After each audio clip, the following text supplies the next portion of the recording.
Welcome to the third episode in the Java Basics series, where we'll learn how to actually make decisions in our code making use of a concept called conditional statements. So the reason why we need conditional statements in our code is because smart software makes decisions based on conditions and data that is present. So we can make use of conditional statements to do the same in our code. So conditional statements are similar to decision checklists in the sense that depending on whether something is true or false, you do something different. So instead of just wearing a t-shirt when going outside all the time, you can actually check the weather, and depending on whether it's raining, snowing, or if the weather is clear, you wear something different. So that's basically what we're doing with conditional statements in Java in this video. Making decisions based on conditions. So now that we know why conditional statements exist, let's go over how to write a condition now. So most conditions that we're going to go over in this video compare two different values. So in order to do so, you can use the following operators. These include greater than, less than, greater than or equal to, less than or equal to with two equal signs next to each other. And the reason why there are two equal signs is because we showed in previous videos that a single equal sign is used for assigning a value to a variable. So the comparison operator must be different to prevent Java from being confused. And then finally, an exclamation mark and then an equal sign for checking if the values are not equal. So now let's actually start coding a project which uses these conditionals. So now we can create a new Java class called lesson 3 because this is the third video. Then create our main method. And for this conditional statement, let's try to build something that checks a person's age and determines whether they can be considered an adult, teenager, or child. So firstly, we can create an integer variable for age. Then we can set it equal to 15, for example. And then firstly, we want to check if the person is an adult. So that means the age would have to be at least 18. So now we can type in if, and in the autocomplete here, you can see on the right, it says if statement. So we can click on it, and it'll create the template for an if statement for us. So we can see an if statement firstly starts with the keyword if, and then in parentheses the condition, and then these curly braces. Inside these curly braces is actually the code that'll be run if this condition is true. So in this case, the age will have to be at least 18 or greater than or equal to 18. And so now we can print out you are an adult because that's what we're checking for. So now if we run the Java code, it doesn't print anything because 15 is not greater than or equal to 18. But if it's something like 19, then the condition resolves to true because 19 is greater than 18, meaning this message is printed out.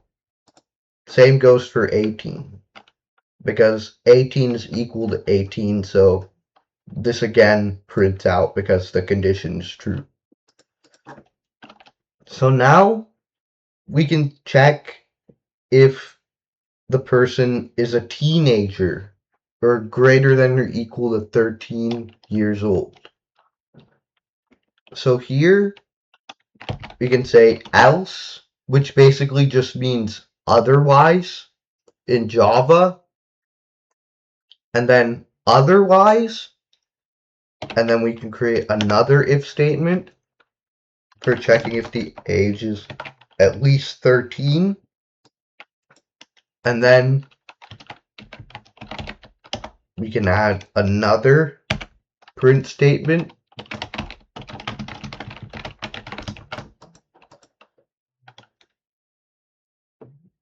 and then now if we run the Java and then change the age to make it slightly lower, then you can see it prints out you were a teenager because 15 is not greater than or equal to 18, but it is greater than 13. So that means this prints out. So firstly, it checks for an adult, then it checks for a teenager in that order. So we'll go over why that order is important later, but for now, let's add the final check.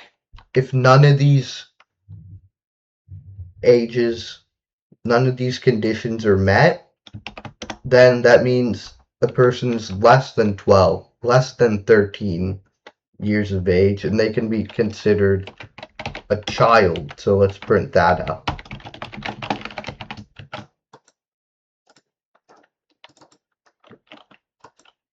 So now if we set the age to 5, you can see it prints out our message right here because none of the other conditions are met. So the order of these conditions matters because, for example, if we were to move this teenager check up to the top here and then set the age to 19, then it'll say we're a teenager when we should be an adult because 19 is greater than or equal to 13, so it just says we're a teenager without even checking the adult condition. So the order in which the conditions are checked matters a lot of the time. So make sure you get your conditions in the correct order. So for conditional statements, the if statement is the only part of the conditional that's required. Else if and else are optional. So for else if statements that are checking for other conditions, if the first one resolves to false, you can have as many of them as you want. It can be 0, 1, 2, 100, or as many as you need to solve the problem. But if you include an else statement, there can only be one else statement because if all the conditions are false, there can't be another thing that can be done. There's only one way all the conditions can be false, so that means there's only one else statement. So right now, we only know how to check for one condition at once. And we don't know how to manipulate conditions or change them at all. So we can make use of logical operators to fix that. Firstly, there's the AND operator, which consists of two ampersands. So this AND operator only returns true if both the first condition and the second are true. So next there's the OR operator, consisting of two vertical bars. It only returns true if at least one of the first or second condition are true. If they're both true, then the OR operator will return true as well. And finally, there's the NOT operator, which is an exclamation mark before the condition. So this only returns true if the condition by itself is false. So it basically just inverses the condition. So let's use these logical operators to make something which checks if a customer in a shop is eligible for a discount on a specific item. So in order to be eligible for the discount, they have to be either under 18 or they must have a membership card and they can't already have gotten the discount earlier. So firstly, let's just make the if and else as well as the code that should be run so that we can just worry about the conditions later.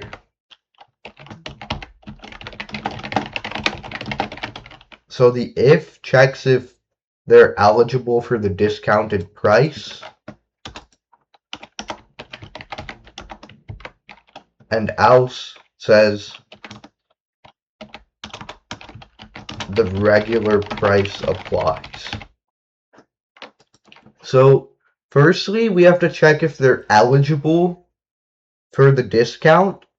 If they're less than 18 years old, they're younger than 18, or they have a membership card. So we can say age is less than 18, or has member card. So since this is a Boolean value, it's already either true or false. So we don't have to check if it's equal to true like this. We can just use it directly. And so along with this, we also have to check if they haven't already got the discount before. So this way, so here we can make use of the AND operator. And so one of these has to be true and they can't already have gotten the discount. So now we can wrap this whole thing in parentheses, this whole group of conditions, because that's what we're checking for first. So if parentheses are around something, then Java will evaluate that first before moving on to the other parts of the condition. So firstly, checking if they're eligible and they haven't already got the discount. So that means we could use the not operator here to check if already got discount is equal to false. So we could say